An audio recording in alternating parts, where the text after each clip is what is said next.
Me and Mom had only meant to take a quiet walk across town for snacks. The night was cool, the kind that made your breath puff out in little clouds. "This feels nice," Mom said, pulling her jacket tighter.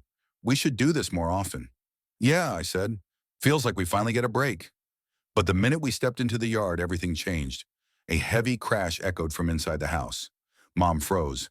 "He's up." Another slam. Something glassy exploded on the floor. "Mom," I whispered.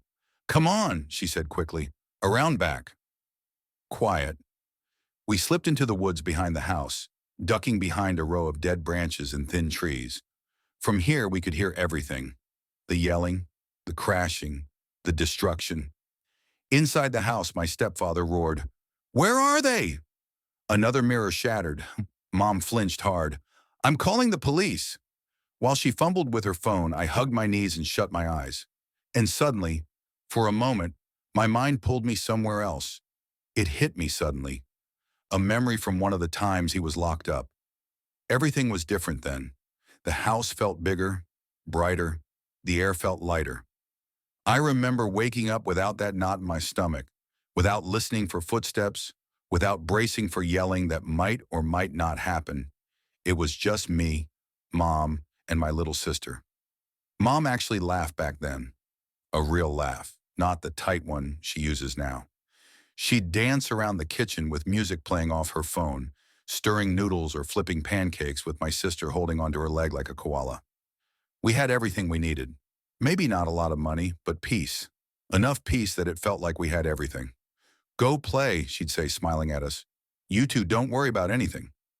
That's my job, and we didn't worry, not once. My sister would run in circles with her blanket cape, shouting that she was a superhero. I'd build forts out of couch cushions.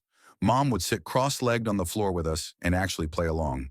There were no slammed doors, no broken glass, no fear, just quiet, just safety, just us.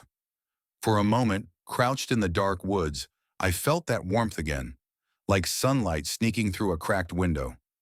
Then another crash from inside the house snapped everything back. "Mom," I whispered as she spoke to the dispatcher, "think they'll do anything this time?" She didn't answer until she hung up. "I hope so," she said quietly. "I really do." Inside the house, another heavy thud rattled the windows. Mom pulled me close. "You okay?" I shook my head. "Not really." She brushed my hair back gently. "Me neither."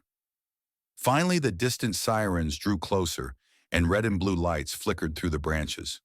Officers stepped onto the porch and into the wreckage, boots crunching glass, voices echoing through the broken house. One of them came back out, shaking his head.